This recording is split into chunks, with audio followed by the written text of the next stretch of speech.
सियावर रामचंद्र की जय। उमापति महादेव की जय। पवन सुत हनुमान की जय। श्री रामचरितमानस अयोध्या कांड में वह प्रसंग हम आपको सुना रहे हैं जब भगवान श्री राम वन को गए हैं और चित्रकूट में आके प्रभु निवास कर रहे हैं। उसी समय का प्रसंग हम आपको सुना रहे हैं। प्रभु भाई लक्ष्मण सीता जी समेत चित्रकूट में अब निवास कर रहे हैं। वही उसके आगे का प्रसंग। इधर निषाद जो है उनको पहुंचा के वापस हो रहे निषाद जी और सचिव से मिलते हैं। वही सब प्रसंग है। राम लखन सीता सहित सोहत परम निकेत, जिमि वासौ वस अमरपुर सची जयंत समेत। लक्ष्मण जी और सीता जी सहित श्री रामचंद्र जी पर्णकुटी में ऐसे सुशोभित हो रहे हैं जैसे अमरावती में इंद्र अपनी पत्नी सची और पुत्र जयंत सहित बसता है। जगमई प्रभु से लखन कैसे पलक बिलोचन गोलक जैसे, से वही लखन सिय रघुबीर जिमि विवेके पुरुष शरीर। विधि प्रभु बन बसहि सुकारी, खग मृग सुर तापसी हितकारी। कहु राम बन गवन सुआवा, सुनहु सुमंत्र अवधि जिमियावा, सुनहु सुमंत्र अवधि जिमियावा। इस प्रकार प्रभु श्री रामचंद्र जी चित्रकूट में विराजमान होके वहां निवास करते हैं। इधर और पशु पक्षी देवता तपस्वियों के हितकारी प्रभु इस प्रकार सुखपूर्वक वन में निवास कर रहे हैं। इधर श्री रामचंद्र जी का सुंदर वनगमन आपको बताया गया। अब जिस तरह सुमंत्र जी अयोध्या को सुमंत कैसे वापस हो रहे हैं वह प्रसंग यहाँ तुलसीदास जी कह रहे हैं। अब उसका आगे वर्णन कर रहे हैं। वही प्रसंग हम आपको बता रहे हैं। सुमंत जी अब कैसे अयोध्या को वापस आते हैं। फिर निषाद प्रभु पहुँचाए, सचिव सहित रथ देख सियाए। मंत्री बिकल बिलोकि निषादो, कहीं न जाय जस भयो विषादो। राम राम से लखन पुकारे, राम राम से लखन पुकारे।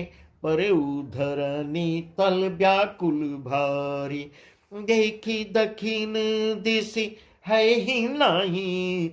जनु बिनु पंख बिह गए कुलाई।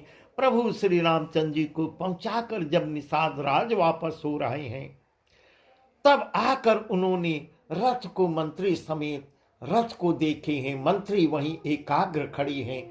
रथ भी उनका वहीं देखा जा रहा है। मंत्री को व्याकुल देखकर निषाद बहुत दुखित हो रहे हैं। निषाद को ऐसा दुख होता है वह कहा नहीं जाता। राम राम से लखन पुकारे, पर उधरन तुल नरनी तल व्याकुल भारी।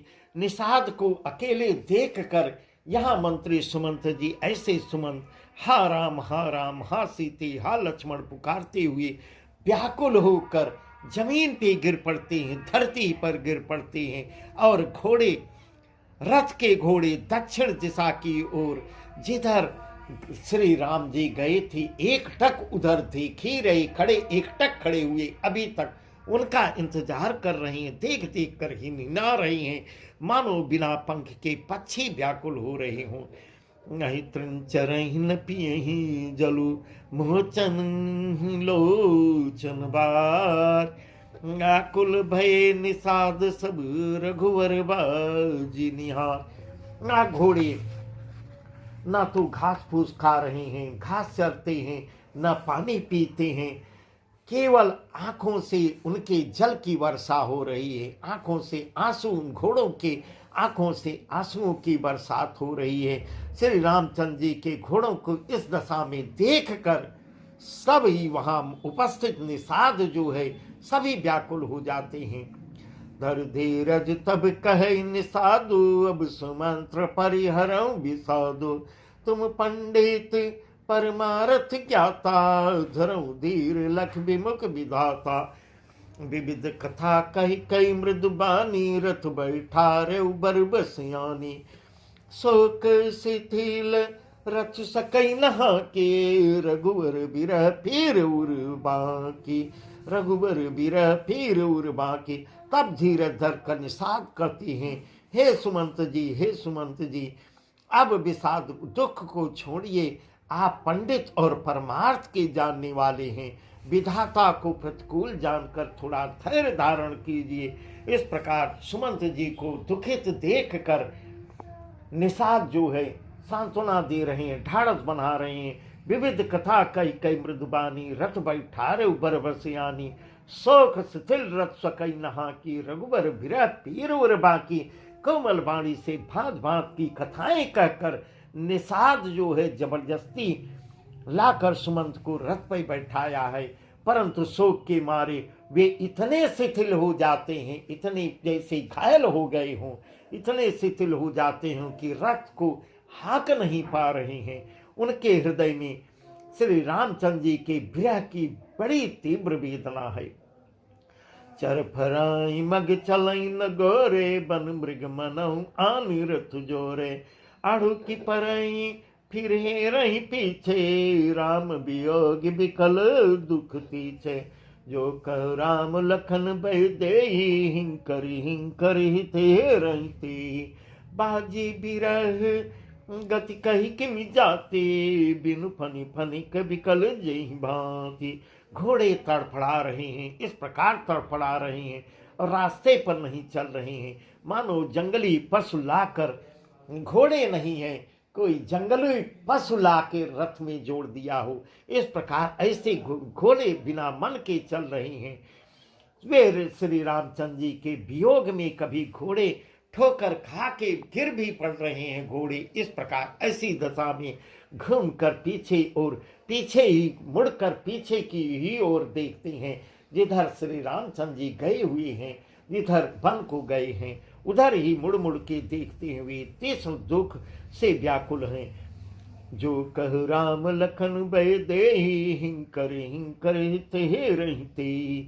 जो कोई राम लक्ष्मण या जानकी का नाम लेता है, घोड़े हिंकर हिंकर कर कर उसी की ओर देखने लगते हैं, मानो घोड़े बोल देंगे और पूछते हैं उनसे इशारे ही इशारे में प्रश्न पूछते हैं, कहाँ है श्री राम जी, कहाँ है श्री राम जी। ऐसा घोड़े जैसे प्रश्न पूछ रहे हों। घोड़ों की विरह दशा कैसे उसका वर्णन नहीं किया जा सकता है। वे ऐसे व्याकुल हैं जैसे मण के बिना श्याम सांप व्याकुल हो जाता है। भयो निषाद विषाद वस, देखत सचिव तुरंग। बोल सुसेवक चारि तब, दिए सारथी संग। मंत्री और घोड़ों की ऐसी दशा देखकर निषाद दुखित हो रहे हैं। निषाद रात विषाद के बस हो गए। तब उसने अपने 4 उत्तम सेवकों को बुलाकर सारथी सुमंत जी के साथ लगा देते हैं उनकी। गोसारथी फिर पहुँचाए, बिरऊ विषाद बरन नहीं जाए। चले अवध लई रथई निषादा, हो ही क्षण मगन विषादा। सोच समंत्र विकल दुख दीना, दिख जीवन रघुबीर विहीना। रही नियंतम अधम शरीरो, जसुन लहु बिछुरत रघुबीरु। निषाद राज गोसारथी सुमंत जी को पहुंचाकर विदा करके लौटते हैं। उसके विरह और दुख का वर्णन नहीं किया जा सकता। वे चारों निषाद रथ लेकर अवध को चले हैं, जिसपे सुमंत जी अवध को जा रहे हैं। उस पे अपने 4 साथियों को बैठा दिया है। चारों लोग रथ को लेकर जा रहे हैं। सुमंत घोड़ों को देख देख कर वे भी क्षण भर में विषाद में डूब जाते हैं। चारों जो पहुंचाने जा रहे हैं, वह घोड़ों की दशा और सुमंत जी की दशा को देखकर वह लोग भी व्याकुल हो जाते हैं। सोच सुमंत्र विकल दुख दीना, दिग जीवन रघुवीर विहीना। रहेन अंतम अदम शरीरु, जसन लहु बिछुरत रघुवीरु। व्याकुल और दुख से दीन हुए सुमंत जी सोचते हैं कि श्री रघुवीर के बिना जीने को धिक्कार है। आखिर यह अधम शरीर रहेगा तो है ही नहीं, इस शरीर का क्या फायदा। अभी श्री रामचंद्र जी के बिछोड़ते ही छूटकर इससे यश क्यों नहीं ले लिया जाए, ऐसा मन में सुमंत जी सोच रहे हैं। भई अजस यज्ञ भाजन प्राणा, कमन हेतु नहीं करत पयाना। अहमंद मनु अवसर चुका, अजौन हृदय होत दुई ठुका। निजी हाथ सिर धुन पछताए, मनो कृपन धन राशि गंवाए। बिरद बांधि बर बीरुकाए, चलो समर जन सुभट पराई। ये प्राण अबजस और पाप के भाड़े हो गए हैं, ऐसा सुमन जी सोच रहे हैं। अब ये किस कारण कुछ नहीं करते, निकलते क्यों नहीं, हाय। इस प्रकार ऐसा ऐसा सुमंत जी के मन में आ रहा है। नीच मन, बड़ा अच्छा मौका चूक गया, अब भी तो हृदय के दो टुकड़े क्यों नहीं हो रहे हैं, ऐसा ऐसा सुमंत जी सोच रहे हैं। मैं जहाँ से सिर धुन पछताई, मनो कृपन धन राशि गंवाई। बिरद बांधि बर बीरु कहाई, चले उस समर जन सुभट पराई। सुमंत हाथ मल मल कर बीसते हैं, सिर पीट पीट कर पछताते हुए, मानो कोई कंजूस जो है धन का खजाना खो बैठा हो, इस प्रकार चली हैं। मानो कोई बड़ा योद्धा वीर का बाना पहन कर और उत्तम सूरवीर कहलाकर युद्ध से भाग चला हो, ऐसा यहाँ वर्णन तुलसीदास जी कर रहे हैं। बिरद बांधि बर बीरु कहाई, चले समर जन सुभट पराई। इस प्रकार वीरों का बाना पहन कर बहुत बड़ा सूरमा योद्धा भी युद्ध छोड़ के भाग चला हो, ऐसी गति सुमंत जी की हो गई है। बेपर विवेकी वेद विद सम्मत साधु सुजात, जिमि धोखे मदपान कर सचिव सोचते भात। जैसे कोई विवेकी शील वेद का ज्ञाता साधु सम्मत आचरणों वाला उत्तम जाति का कुलीन ब्राह्मण धोखे से मदिरा का पान कर लिया हो, ऐसी दशा सुमंत जी की हो गई है, पछताते हैं। उसी प्रकार मंत्री सुमंत जी सोच रहे हैं, पछता रहे हैं। जिमिकलीन थे साधु सयानी, पति देवता कर्म मन बानी। रही कर्म बस परिहर नाऊ, सचिव हृदय तिमि दारुण दाऊ। लोचन सजल डीठ भई थोरी, सुनई न श्रवण विकल मति भोरी। सुख ही अधर लागी मुँह लाटी, जीव न जाय उरे अवधि कपाटी। जैसे किसी उत्तम कुल वाली साधु स्वभाव की समझदार और मन वचन कर्म से पति को ही देवता मानने वाली पतिव्रता स्त्री को भाग्यवश पति को छोड़कर पति से अलग रहना पड़े। जिम कुलेन ते साधु सयानी, पति देवता कर्म मन बानी। रही कर्म बस परिहर नाहु, सचिव हृदय तिम दारुण दाहु। इस प्रकार ऐसी दशा सुमंत जी की हो रही है। उसी प्रकार उस समय उसके हृदय जैसे भयानक संताप होता है, वैसे ही मंत्री के हृदय में उत्पन्न हो रहा है। सोचन सजल डेठ भई थोरी, सुनई न श्रवण विकल मति भोरी। सुखय दर लागे मुँह लाटी, जीव न जाय और अवधि कपटी। नेत्रों में जल भर आता है सुमंत, दृष्टि मंद हो गई है, आंखों से कुछ दिखाई नहीं पड़ रहा है। ऐसी गति ऐसी दशा सुमंत जी की हो गई है। कानों से कुछ भी सुनाई नहीं पड़ रहा है। व्याकुल हुई बुद्धि बेठिकाने हो रही है, ओठ सूख रहे हैं, मुंह में लाठी लग गई है। किंतु ये सब मृत्यु के लक्षण हो जाने पर भी प्राण क्यों नहीं निकल रहे हैं।